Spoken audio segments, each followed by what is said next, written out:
ของมีค่าใดไม่อาจแทนค่าเทียมเท่าสิ่งนี้ความรักสร้างเธอ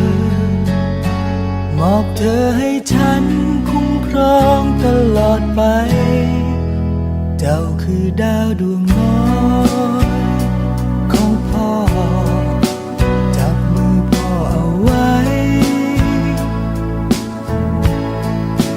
พ่อจะพาเจ้าเดินข้ามไป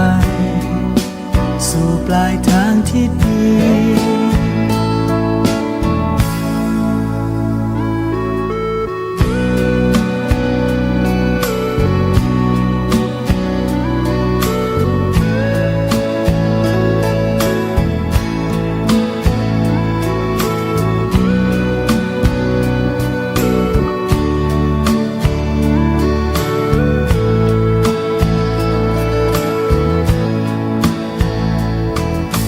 แม้ยามร้องไห้